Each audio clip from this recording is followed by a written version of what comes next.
साई समंदर रामदास पीणियारी सब मंड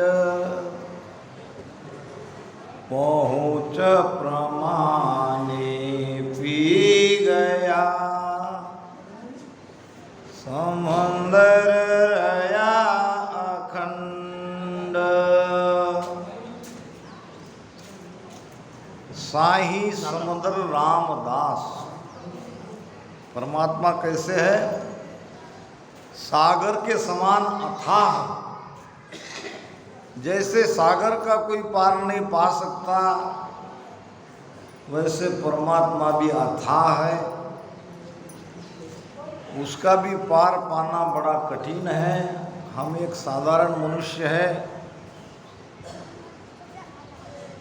मगर कोशिश कर सकते हैं। जहाँ तक भी हमारी ये यात्रा चले, वहाँ तक हम चलने की कोशिश करते हैं और चलते रहने भी चाहिए।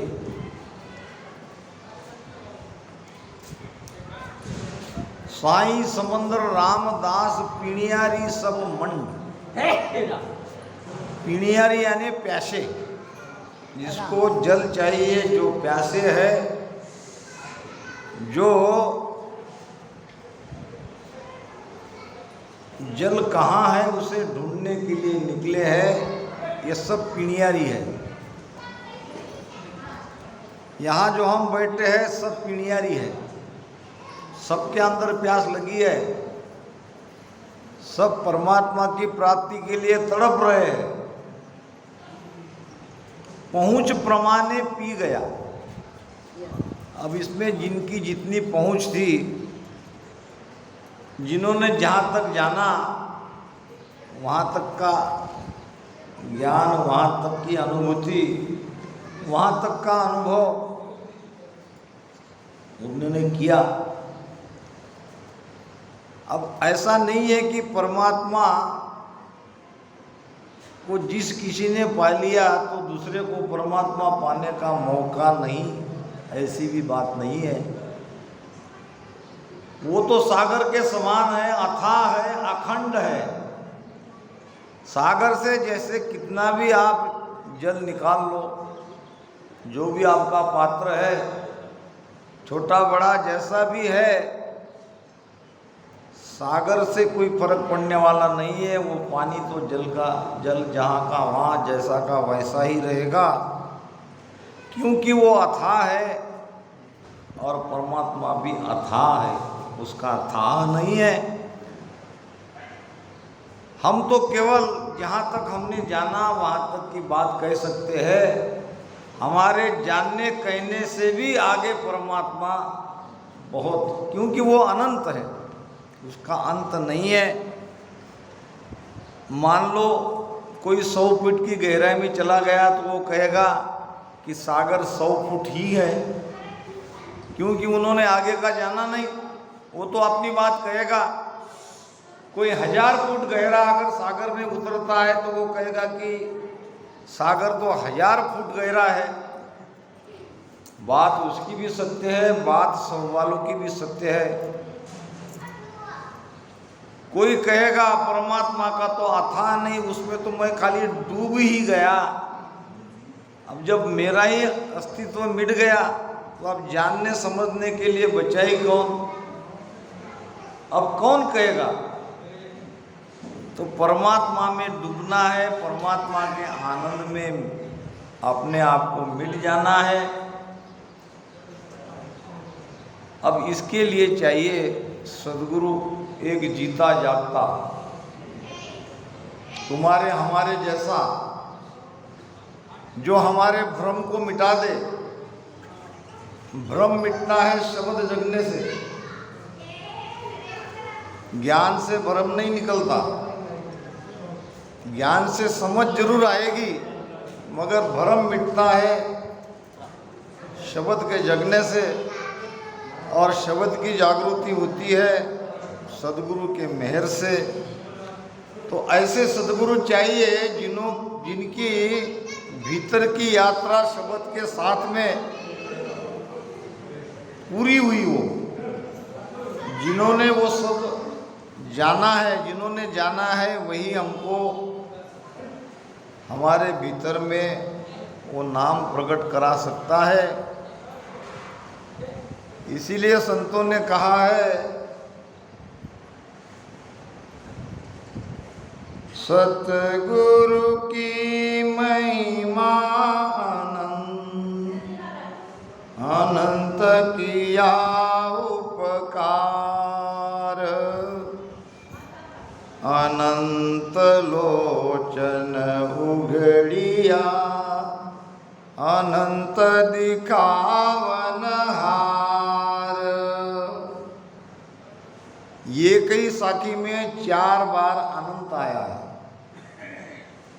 मगर चारों 4 संदर्भ में लिया गया है।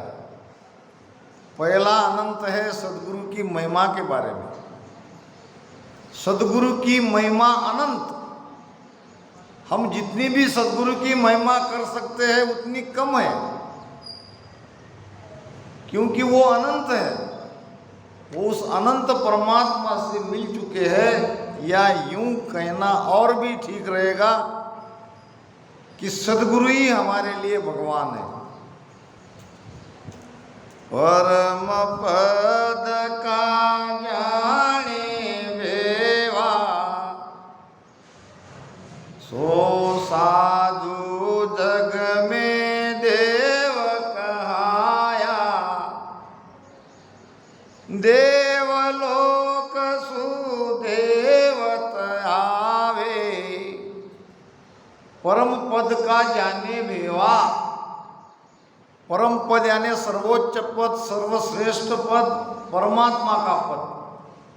अब जो परमात्मा के पद को जिन्होंने प्राप्त किया है, जिनके भीतर में वो प्राप्त कैसे किया जाता है और दूसरे से भी वो करवाता है, यानी वो भेद को जानता है, यही संसार में भगवान है। और परमात्मा है नहीं है, मगर ये जीते जागते हमारे सामने सदगुरु के रूप में बैठे हैं, वही हमारे लिए भगवान है। हर गुरु साधु दोए ना जानो। अगर जान रहे हो दो, परमात्मा और सदगुरु दो को जान रहे हो, तो महाराज कहते हैं कि मत जानो। आपको ये ठोस ज्ञान, ये निर्णायक ज्ञान का निर्णय करना ही है कि परमात्मा ही सदगुरु है और सदगुरु ही परमात्मा है। दोनों में कोई अंतराय नहीं है। अगर अंतराय जानते हो तो गुरु के भीतर आप रेस पड़ती है, और इतनी सी भी रेस आगे मेहर नहीं होगी। तो सदगुरु की महिमा अनंत, अनंत किया उपकार। कितने उपकार है सदगुरु के हमारे ऊपर, उसका भी अंत नहीं। गुरु शिष्य का दातार, मोय ऐसा धन दिया, ज्ञान ध्यान विवेक बुद्धि दे निर्मल किया, बायक बचन विचार हाल गुरु चाल सिखाई, दीन गरीबी प्रेम भाव सो दया पठाई, अकल अरत सम्मान शब्द वाणी सिर गाजे, जन सुखिया गुरुदेव शीस पर ऐसा निवाजे। अनंत उपकार सदगुरु ने हम पर किया है, ऐसा धन हमें दिया है जो कितना भी उसको खर्चा जाए तो भी नहीं घटेगा। जो आनंद हमारे भीतर प्रकट हुआ है, उस आनंद को आप कितना भी बांटो, बढ़ते बढ़ते जाएगा, कम नहीं होगा। ज्ञान दिया, ध्यान दिया, हमारी बुद्धि को निर्मल किया, और विवेक और बुद्धि में फर्क है। बुद्धि तो अच्छा बुरा दोनों निर्णय कर सकती है, मगर विवेकवान यानी जिसकी प्रज्ञा जगी है, जो विवेकी है, वो सत्य के राह पे चलेगा। और हमारे भीतर ये विवेक हमारे सद्गुरु ने जगाया। ज्ञान ध्यान विवेक बुद्धि दे निर्मल किया। हमारे मन को, हमारी बुद्धि को सद्गुरु ने निर्मल बना दिया। कैसे निर्मल किया? ऐसे निर्मल किया, अब दोबारा मेल लगने का चांस नहीं।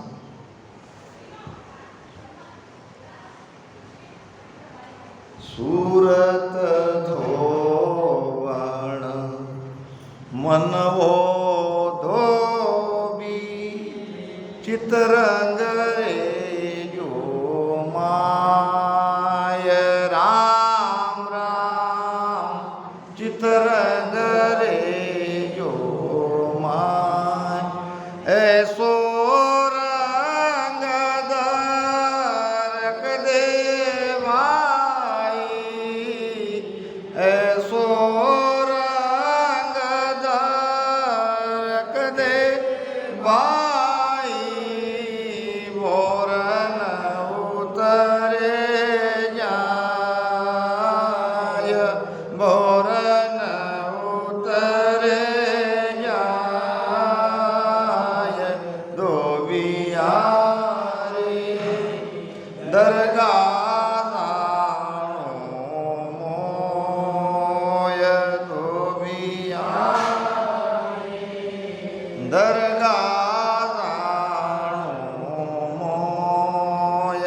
साहेब जीरो दर्शन करणो, साहेब जीरो दर्शन करणो, रेणो सनमुख होय, रेणो सनमुख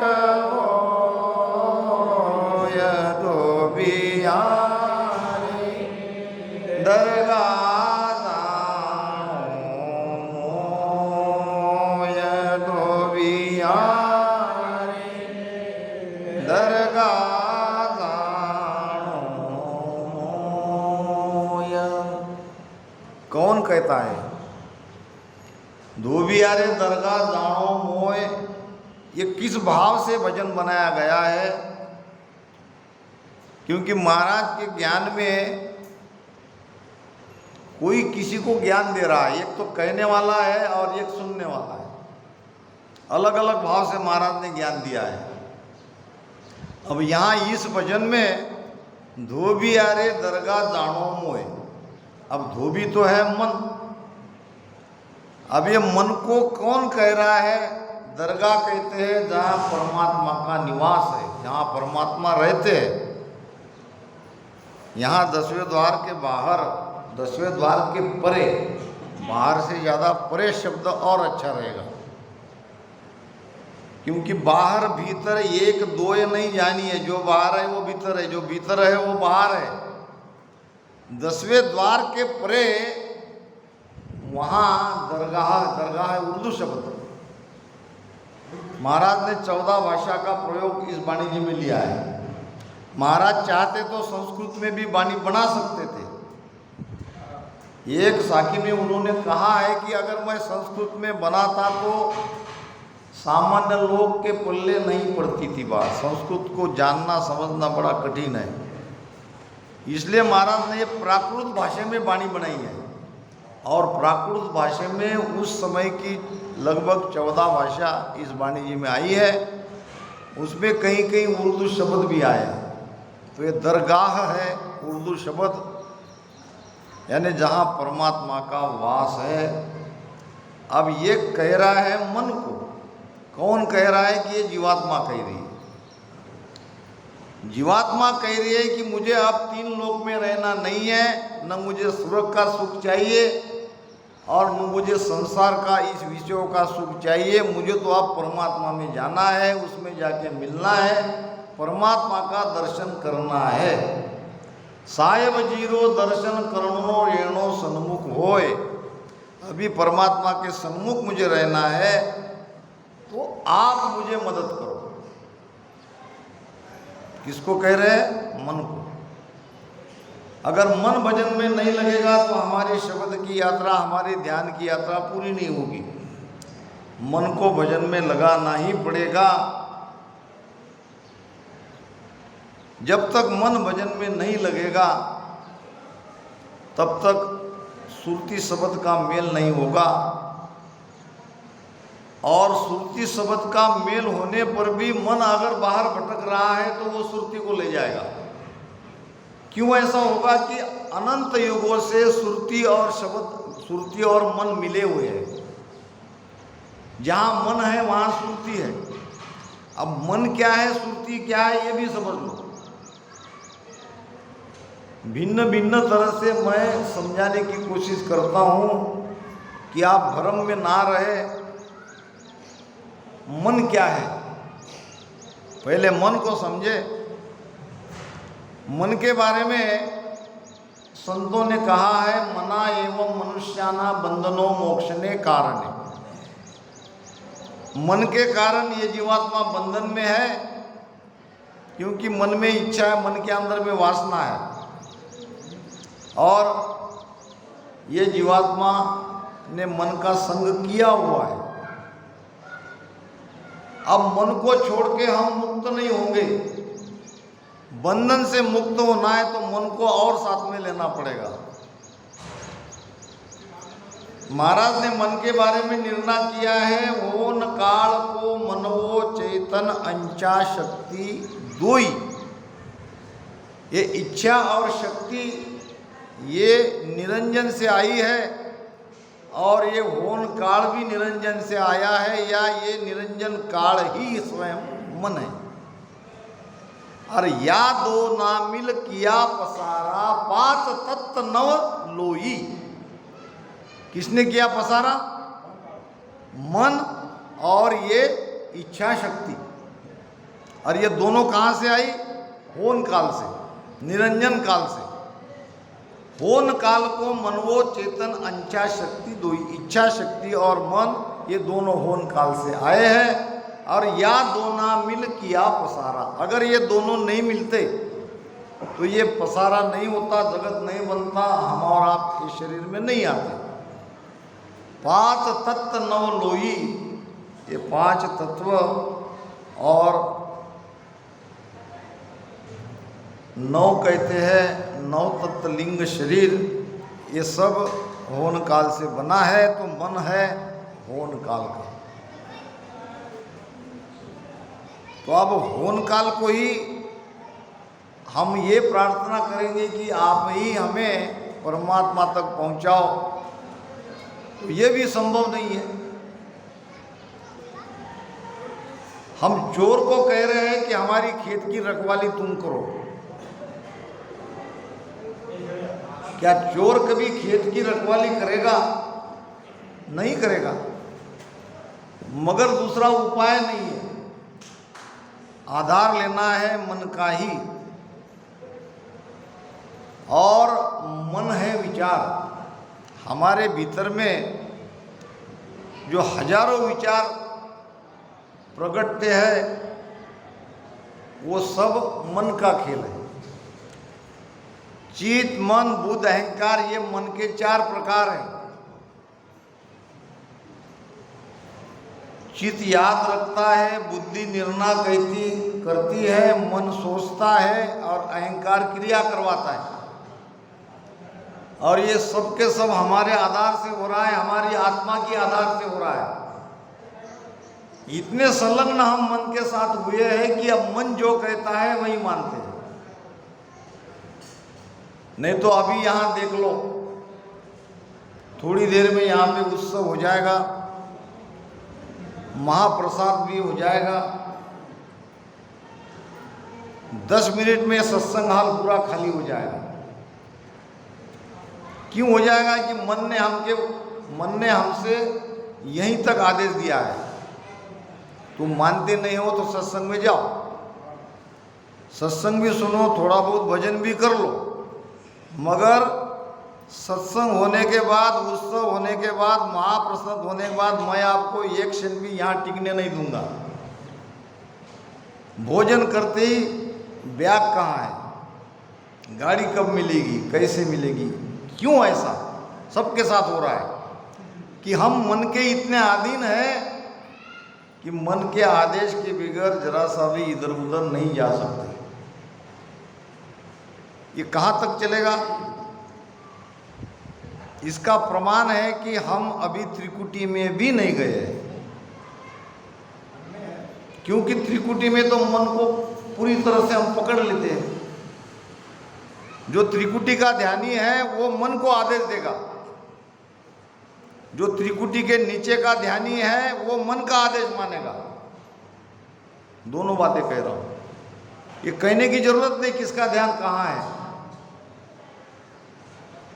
जब लग लियो लागी नहीं तब लग केणी झूठ। क्या केणी झूठ? मैं पहुंच गया, आपको कहने की जरूरत नहीं है, हमारी आपकी लीव बता देगी आप कहाँ तक पहुँचे हो। जब लग लीव लागी नहीं तब लग केणी झूठ। सुन जो रे सुख राम कहे आपारक की मूठ। मूठ से किसकी परीक्षा होती है? मूठ से परीक्षा होती है तलवार की। तलवार की परीक्षा मूठ से की जाती है। वो तलवार कैसी है? हम खेती के काम में वो लाते हैं ना, क्या कहते हैं उसको, दातड़ा, तो वीड़ा, वो तो मराठी हो वो दातळार भी परीक्षा मूठे पर वेदावस वे नहीं कर। जब लग लिव लागी नहीं तब लग केणी झूठ। कुछ सुन जो रे सुखराम कहे आप पारन की मूठ। क्यों कह रहे महाराज ऐसा? हम कहाँ तक पहुँचे, हमारा ध्यान कहाँ तक है, ये कहने की जरूरत नहीं है। अपने लिव से, ज्ञान से भीतर का अनुभव का पता चल जाता है। एक जगह महाराज ने बड़ी सुंदर बात कही है, बड़ा जबरदस्त प्रहार किया है। बात क्या है तो एक प्रहार है। पायो पायो केत है कियो कछु न जाय। जब लग सुन सुख राम कहे किस विध मानु आय। पायो पायो कहत है, मुझे मिल गया, मुझे मिल गया, मैं वहाँ तक पहुँच गया, मैं वहाँ तक पहुँच गया, बड़ी अच्छी बात है। मगर महाराज कहते हैं कि कियो कछु न जाए। कियो नाम कहना, आपको जो अनुभव हुआ है उसका बखान करो, क्योंकि भीतर की अनुभूति बाहर में बोलने से समझ में आती है। अब कुछ कहते नहीं हो, कितने कमलों का छेदन किया, कहाँ क्या अनुभव हुआ, पहले शब्द जगह कि नई जगह, इसकी क्या अनुभूति आपको हुई, इसका बखान करना पड़ेगा। महाराज ने तो सारी वाणी भर दी है। अब महाराज को कोई प्रश्न पूछेंगे क्या, महाराज आप आनंद लोक में गए कि नहीं गए?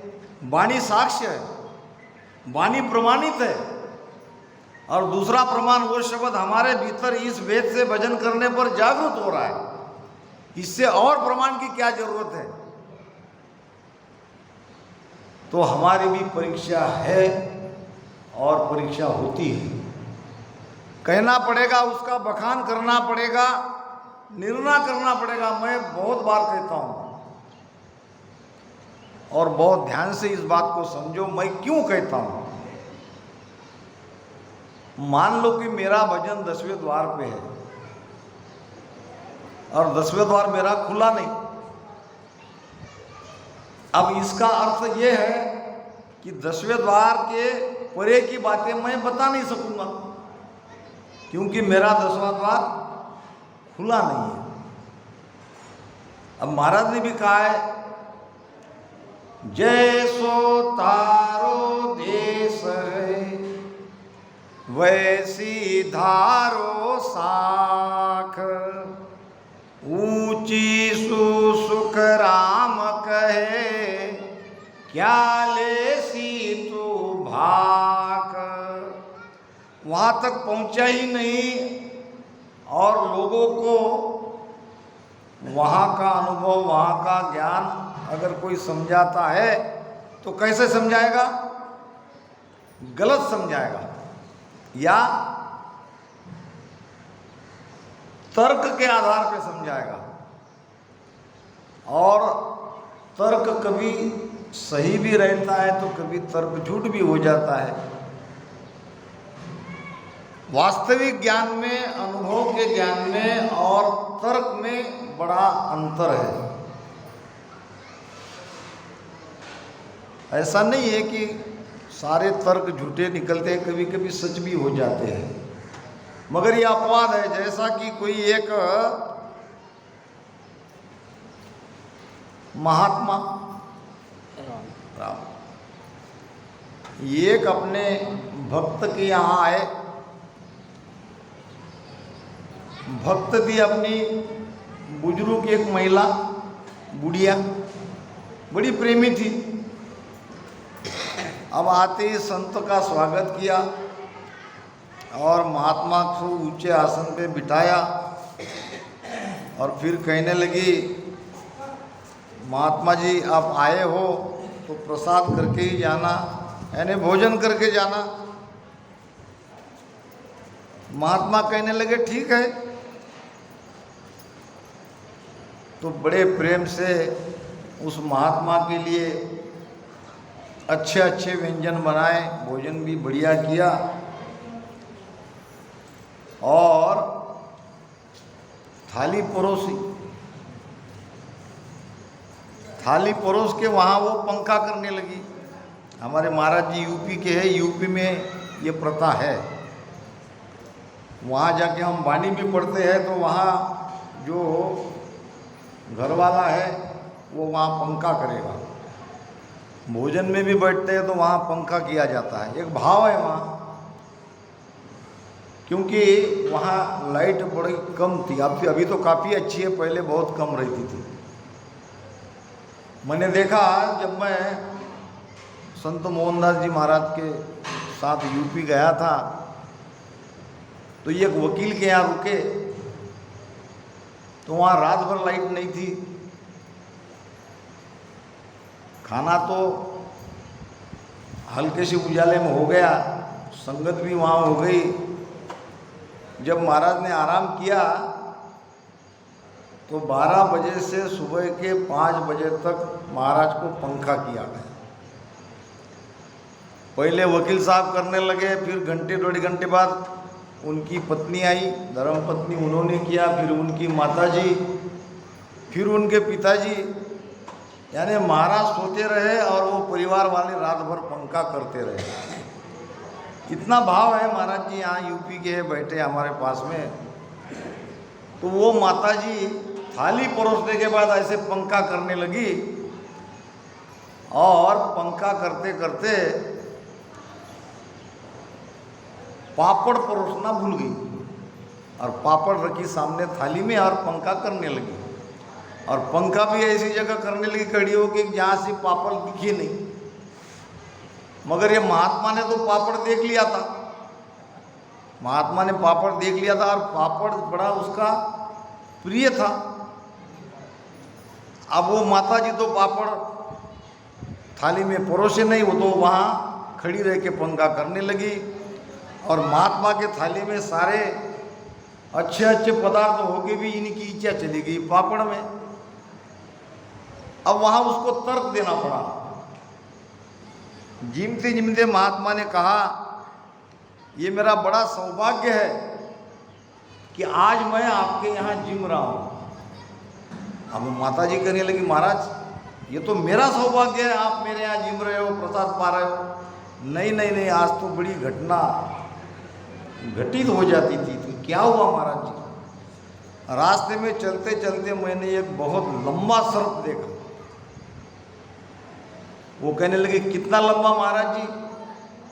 वो पापड़ की थाली की इतना लंबा। अब इतना कहते ही माता जी भूल गए। महाराज जी क्षमा करें, मैंने तो पापड़ परोसना भूल ही गया, अब इसको तो पापड़ ही चाहिए था। तो इसने अपना तर्क चलाया और काम बन गया। कभी कभी तर्क काम करता है, ज्ञान में तर्क काम नहीं करता। ज्ञान में अनुभव ही आधार बनना चाहिए। अनुभव से जो ज्ञान निकलता है वो प्रमाणित कहलाता है। कहते हैं सदगुरु की